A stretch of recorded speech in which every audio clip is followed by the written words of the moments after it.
All right, part two.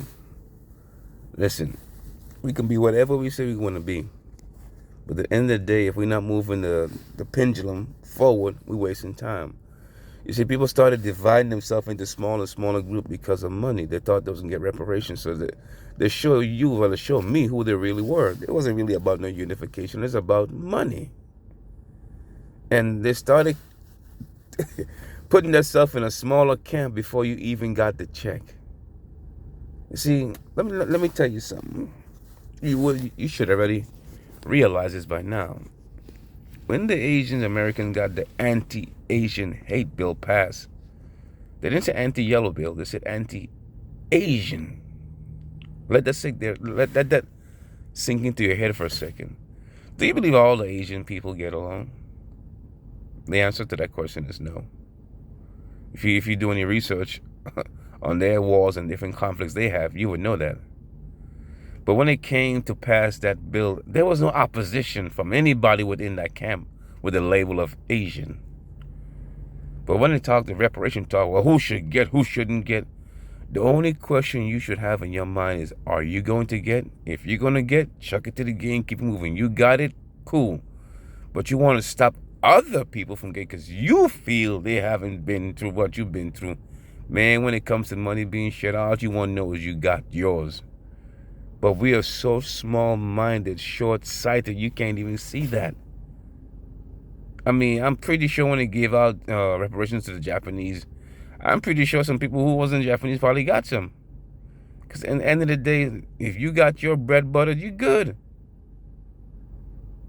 You bring it in as a collective, but for some weird reason, we'll fight amongst ourselves. And now some of the Europeans are watching a snippet from this lady on this, I think it was CNN with Don Lemon, and she's using the same type of talking points. I said, yep, there you go. Because some of us believe that you have these YouTube, TikTok, and whatever type of videos that only African people are going to watch it.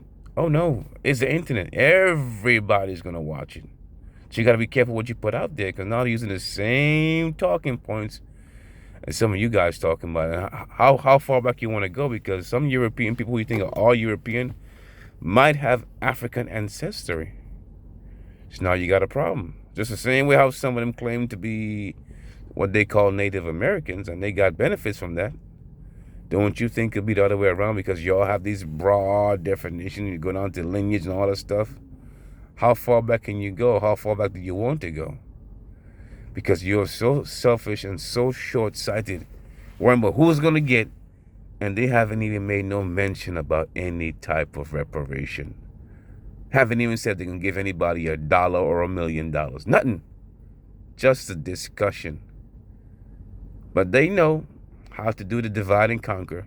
They got the agents in there. I already did a video about that many years ago about the agents. And some of you haven't studied COINTELPRO, but I've studied it quite well. But again, our minds are lost in the system. And we believe we're going to get out of it by attacking each other, by belittling each other. I mean, some of you are so gone in the mind that you watch videos all day of what European people do to you, or other different races do to you. But here in the United States of America, you have to, it puts you in a schizophrenic state of mind, because you say you hate Europeans all day long, but when Monday morning comes, you got to go to their jobs. You hate them, you hate them, you hate them. Hey, how you doing? You hate them, you hate them. Hey, how you doing, buddy? You got to be smiling and laughing and joking, and you laughing at jokes that's not funny, just to maintain your position, your little spot. But then when you get off work, yeah, I can't stand them. As you jump into your either European car, some of you have Mercedes, that's European, BMW, that's European, or your Toyota, that's Japanese. You know, whatever vehicle you got, no African cars. What kind of clothes you got on? What type of underwear you got on? What type of toothbrush you use? What type of toothpaste you use? Where do you go to buy those products? I mean, you got to be a really schizophrenic kind of person to ignore the obvious. Like, wait a minute. You're in no position to hate anybody.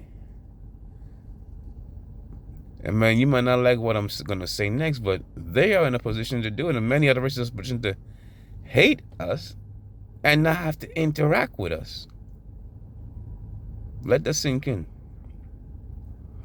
Because you and I both know throughout America and anywhere you go, they have communities where have very few people who, if any, that look like you and me. With this beautiful brown skin. If you want to use a color. Why? They don't need you. A lot of us got this mindset that they need us. No, they do not. Okay? You thought that this whole pandemic thing was just a random act? It wasn't. You think they didn't make some changes? Oh yeah, they did. They did. Automation is more of an obstacle, more of a job taker than any so-called immigrant can ever be. There's still to this day a lot of people right now, I don't know about other states, but in Texas, I could drive around, in Fort Worth, Texas, I could drive around and see damn near every business looking for help. Not hiring. Some of them haven't even taken on the signs from 2020. Got the same signs still up there from 2020. You're like, well, damn. They ain't filled up position yet. Yeah, they filled the positions, but what happened is people quit. They don't want to work for that kind of money. And some of them starting off at $15, $20, and people only stay there long enough to get the little money, and then poof, they're gone. They're gone. The Chick-fil-A right across the street right there. Man, every time I walk into that damn thing, is somebody different. God damn, they can't stay around. The older people now, around my age in the 40s, they might stick around a little while, but the younger ones, shoot, man, they're bouncing. They come in, you see them there for a month, they gone. Month, they're gone. Like, God damn, what happened to them? Then they're gone. And it's over there, it's starting at $15 an hour. I ain't seen this great money, but they ain't sticking around. So automations, you go into the McDonald's right down the street from here, there's a lot of kiosks.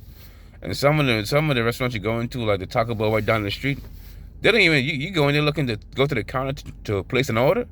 They look at you like you're crazy and say, use a kiosk. Oh, okay. I have no problem using it, but some of the older people don't want to use it. They want to talk to somebody. So they sit there with their money in their hand and they're just looking at them like, and then finally they might come to, can I help you? Use a kiosk. Well, I don't want to use a kiosk. Okay, well then they might take the order begrudgingly with an attitude. So they're kind of forcing you in that direction. Where right now all the self-checkouts and so forth and all the grocery stores having them now, those are all jobs. Those are all jobs. Slowly but surely right in front of your face. That you're not seeing, you're not paying attention to it because is your mind locked on all types of nonsense. Like I said before, male versus a female, colorized, dark skin, light skin, old versus young. Who's an agent? Who ain't an agent? Grifters. All that's, yeah, I get it. You have to address that. I get it. But don't focus only on that. Because if you see the bigger picture, you would really understand. The bigger picture is going to be in part 3.